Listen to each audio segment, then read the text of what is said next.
What's going on, guys? Welcome to my channel. Thanks for tuning in. Today we're going to put this master cylinder assembly in this 2006 Dodge Ram 1500. Keep watching. Please subscribe. Thanks for joining me. All right, guys, first thing we're going to do is we're going to drain it. I'm going to do that by using the suction tool right here to suck out all the fluid, just to make it easier on me, not making any messes or whatever. So I'm trying to do my best and suck out as much as I possibly can right now. Couple pumps. There it goes.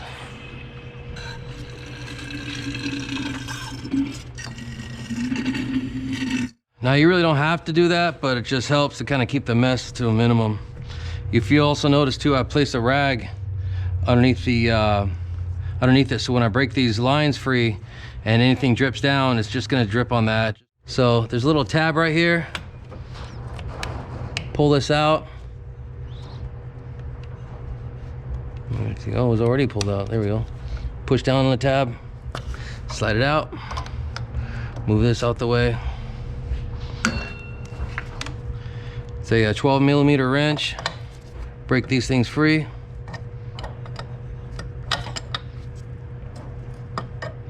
There we go. I got it. All right. Now I'm gonna zip off these two bolts right here and right there, and we're going to pop that bad boy out. 13mm.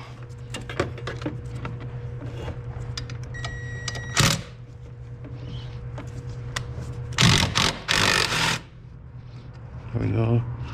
There's one. There we go. There's two. Save those. There we go. Put it to the side. All right, guys, what I'm doing right now is I'm bench bleeding it before I put it in the truck. And basically what you want to do is you want to read the instructions on how to do it before you put it in there. It's very important to do that so you can get all the air out of the master cylinder.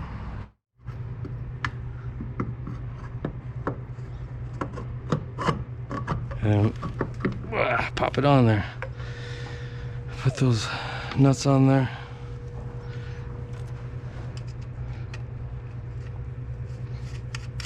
One, two. And got them on there.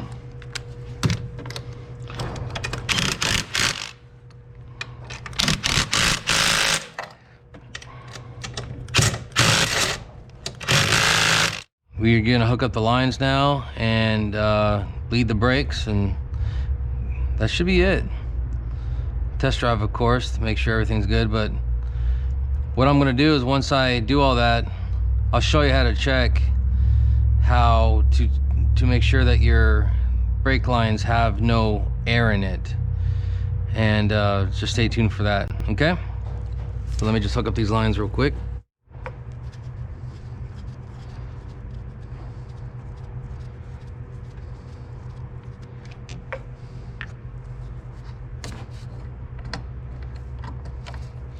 And when putting these lines on, be careful not to cross thread them, because they can get kind of bent a little bit out of shape, and it's easy to put one in cross threaded or not nice and straight at all. See how that pretty much screwed all the way in without me even having to use a wrench on it.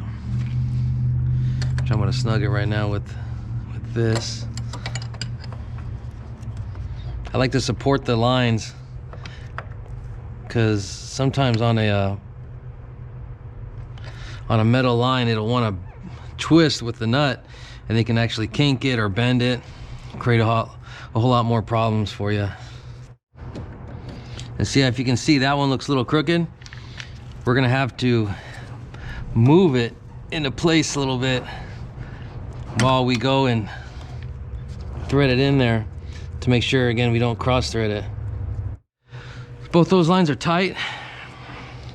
Now I'm gonna take my low fluid sensor, plug it back in. There we go. Ooh. All right, well, pull on it, make sure it's in there nice and tight. It is. Time to top it off. There we go. Took almost the whole bottle. All right, now it's time to bleed the brakes and take it for a spin. Hold it. You holding it firm? Are you holding it really tight? All right, here we go. All right. Alrighty, son, thanks for your help. Appreciate that. Oh, well, check it out, it's Brian Z Game. What's up? How you doing? Good. Yeah, you want people to subscribe to your YouTube channel? Yeah. All right, remember, Brian Z Game. Please subscribe to my dad's YouTube channel and my YouTube channel. Yeah? Yeah, it's Brian Z Game, one word, right? All right, thanks for your help. You've been a huge help. All right, guys, one thing you got to do to check, make sure that there's no air in your system, you got to pump your brake. 1, 2, and 3, and hold it.